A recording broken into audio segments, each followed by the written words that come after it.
दोस्तों, मोदी की double engine सरकार का डंका पूरी दुनिया में बज रहा है। बस दिक्कत यह है कि यह डंका सुनकर मोदी जी को अच्छा कतई नहीं लगेगा।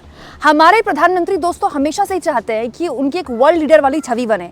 इसको बनाने के लिए मोदी जी ने कई जतन किए, लेकिन ऐसा लगता है कि इनका जो तीसरा टर्म है वो सारे जतन उनमें पलीता लगा देंगे। पहले ट्रम्प की लगातार टैरिफ को लेकर धमकी और अब कुणाल कामरा पर हुए एक्शन का रिएक्शन। इंटरनेशनल मीडिया में भारत की, महाराष्ट्र की डबल इंजन सरकार की जबरदस्त थू-थू हो रही है और साथ में भारत की डेमोक्रेसी पर भी देखिए लोग कैसी कैसी बात कर रहे हैं। दोस्तों, दुनिया के कुछ बड़े अखबार मैं आपके सामने लेकर आई हूं।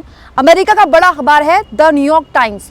उसने कुणाल कामरा पर जिस तरह से एक्शन हुआ, जिस तरह से वो जगह गिरा दी गई जहां पर कुणाल कामरा ने अपना वीडियो रिकॉर्ड किया था, उसको लेकर खबर छापी और कहा है mob descents on a comedy club after a comic jokes about a politician.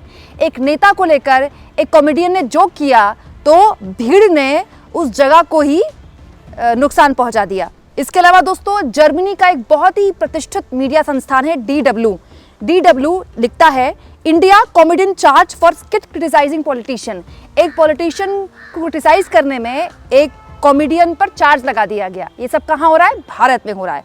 बस आप देखते जाइए डंका पूरी दुनिया में कैसे बज रहा है। दोस्तों, ये जो न्यूयॉर्क टाइम्स वाली खबर थी, इसका अगर पहला पहरा मैं आपको पढ़ के दिखाऊं तो एक खबर बताती है the joke was nothing to unusual for political comedy but in India where there is little room any more to make fun of politicians without drawing court cases और mob violence all hell quickly broke loose. मतलब political comedy करना कोई बड़ी बात नहीं है, लेकिन भारत में अगर कोई पॉलिटिकल कॉमेडी करता है तो ना केवल उसको तोड़फोड़ का सामना करना पड़ेगा बल्कि उस पर चार्जेस भी लगा दिए जाएंगे। दोस्तों, इसके अलावा अमेरिका के एक और बड़े अखबार वॉशिंगटन पोस्ट ने भी एक खबर छापी है लिखते हुए comedians jokes about an Indian state leader are being investigated as potential defamation. यानी कि एक कॉमेडियन का जोक एक लीडर के लिए अब भारत में इन्वेस्टिगेट हो रहा है।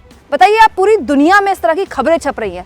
मतलब वो कुणाल कामरा जिनकी स्टैंड अप कॉमेडी शायद यूट्यूब में भी 2-3 लाख लोग देखते, आज हालत ये हो गई है कि उन पर एक्शन लेने की वजह से पूरी दुनिया में डबल इंजन सरकार की न केवल थू-थू हो रही है बल्कि अब लोग मोदी को मोदी की ही बात याद दिला रहे हैं। दोस्तों, वैसे तो प्रधानमंत्री मोदी ने भी कुछ दिन पहले एक पॉडकास्ट में भी बात बोली थी कि आलोचना लोकतंत्र की आत्मा है, लेकिन शायद मोदी जी वो बात भूल गए। इसीलिए लोग पीएम मोदी को पीएमओ द्वारा 2017 में बोली गई एक बात याद दिला रहे हैं जिसमें मोदी जी कह रहे हैं I think we need more satire and humour brings happiness in our lives, humour is the best healer.